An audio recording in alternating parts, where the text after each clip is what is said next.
Faisal, bagaimana melihat soal polemik ini? Ada soal dari 9, diminta 3 aja dibuka, tapi juga nggak dikasih, itu satu poin. Tapi balik lagi, mungkin yang pertama kali harus dijawab adalah soal statement Pak Joko Widodo yang menjadi landasan tema kita malam hari ini, bahwa ada sebuah agenda politik yang besar dan juga ada tokoh politik di sana.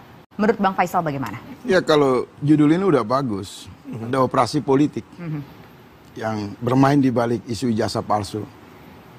Dan saya terlibat langsung dengan para aktor-aktor itu secara dekat dan punya banyak bukti. Bahkan masih malu-malu mau disebut namanya. Kalau maksud Pak Jokowi itu Pak SBY sama Mega. Kalau diletakkan pada kerangka perdebatan soal kearsipan.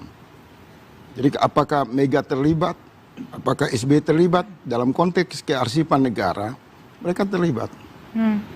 Apa yang membuat sejauh mana keterlibatan itu punya kebutuhan untuk menggoreng? Ya juga jauh menggoreng. Ibu Mega kan banyak menyindir. Pak SBY juga banyak bermain politik lempar batu sembunyi tangan. Di satu sisi anak buahnya komporin bongkar ijazah palsu, tapi di sisi lain Gibran dengan Pak SBY itu mesra dalam rangka meloloskan AHY masuk kabinet. Jadi memang ini anomali. Tapi kalau bicara soal Jokowi mengatakan ada aktor besar terlibat, tidak usah Jokowi lah. Jokowi baru saja itu. Kalau saya mengatakan, orang yang bertanggung jawab terhadap kegaduhan ijazah palsu itu dalam konteks mantan presiden. Karena pada saat Presiden Jokowi mencalonkan itu SBY. Dalam konteks keterwakilan partai politik, itu Ibu Megawati. Kalau kawan-kawan ini bisa ketemu Ibu Megawati, minta arsip, ijazah fotokopi, lalu disinkronkan dengan milik Pak Jokowi, ini semua selesai. Tapi Ibu Megawati menutup pintu. Padahal yang menggunakan ijazah Pak Jokowi itu Ibu Megawati. Kenapa dia menutup pintu? Karena dia ingin menggoreng satu dendam politik berkelanjutan yang sama dengan kasus Senturi. Dulu kasus Senturi begitu juga kan. Ibu Megawati pada saat itu oposisi, itu menggoreng di ruang publik, minta untuk dituntaskan sampai ke DPR. Kasus itu kemudian di DPR lalu dibawa ke pengadilan.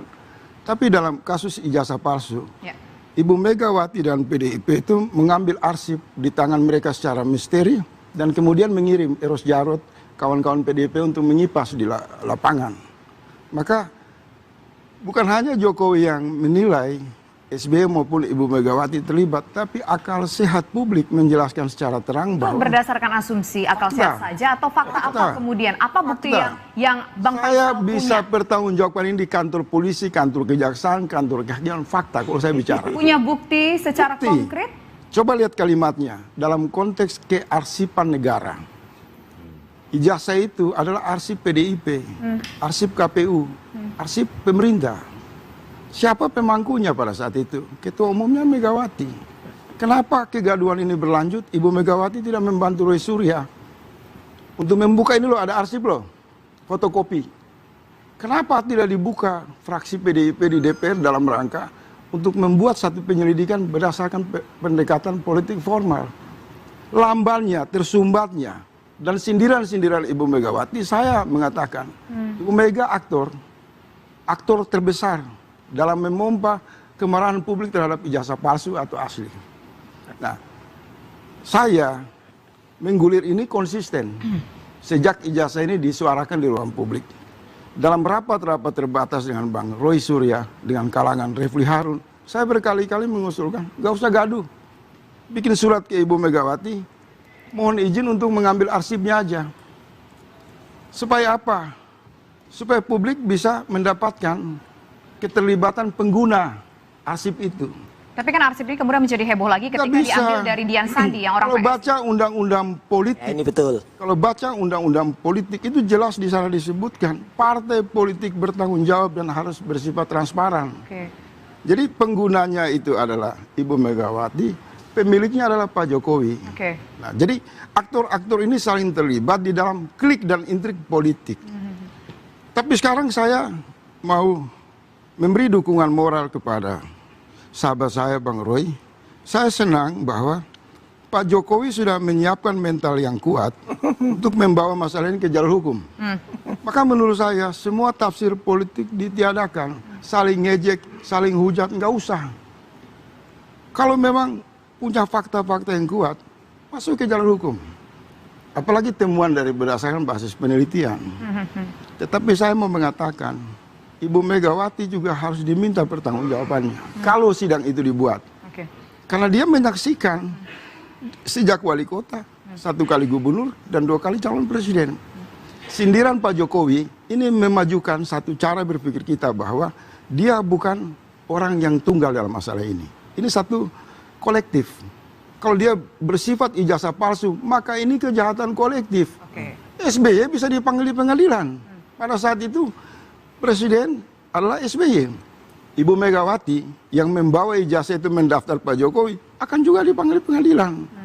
Jadi menurut saya keterlibatan aktor-aktor ini baik secara politik formal maupun nanti di jalur hukum itu tidak bisa terhindari.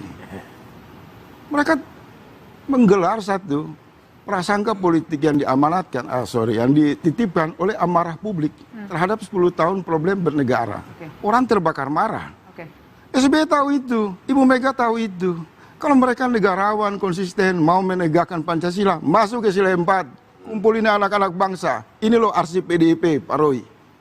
Ini asli, ini palsu. Bang, sebentar saya rangkum dulu nih, logikanya begini. Saya nggak mau kalau masuk ke hukum. Karena kita akan melihat alurnya. Kita melihat dari sudut pandang politiknya begitu. Hukum biarkanlah proses hukum berjalan di aparat berwajib. Tapi begini, apakah mungkin bisa dikatakan Mas Roy Suryo CS ini membawa ijazah palsu, kasus ijazah palsu memang. Ini, dugaan ijazah palsu, dugaan ya Bang ya. Saya tidak mengatakan ijazah palsu, tapi saya sering mengatakan dugaan karena ini proses hukum masih berlanjut. Apakah Mas Roy membawa kasus dugaan ijazah palsu ini, menurut Abang, berdiri tunggal, kemudian ditambah lagi ketika ada kasus ini, dugaan ijazah palsu ini, ada aktor-aktor yang menunggangi. Apakah logikanya seperti itu, atau mungkin Abang menduga bahwa Mas Roy Suryo ini seperti yang dituduhkan orang, ada yang menunggangi di belakangnya? Saya harus berada pada posisi yang jujur apa adanya. Suara Bang Roy dan kawan-kawan itu murni. Murni suaranya. Dan tidak boleh dijerat oleh hukum. Tidak boleh dijerat oleh hukum. Tapi dalam perjalanan ini kemudian ada panggung kan yang begitu terbuka luas, ditunggangi oleh maksud kepentingan elektoral. Ada upaya untuk menyembunyikan arsip. Oleh sebab itu dalam berbagai di panggung belakang, saya banyak memberi masukan ke Mas Roy, ke kawan-kawan, Anda tidak bisa masuk penjara. Kalau Anda masuk penjara, Ibu Megawati juga harus masuk penjara. Kenapa? Karena asal muasal, ini ada pada 2 orang, pemiliknya adalah Jokowi, dan penggunanya adalah Ibu Megawati. Kalau ijazah itu terbukti palsu, maka bukan hanya Jokowi yang masuk penjara. Ibu Megawati juga berpotensi masuk penjara. Dalam konteks pemahaman saya demikian, kalau itu palsu. Tapi kalau itu asli, saya pernah bertanya kepada Pak Said Didu, seandainya ijazah ini asli, apa sikap Anda? Rekamannya masih ada, 4 bulan lalu.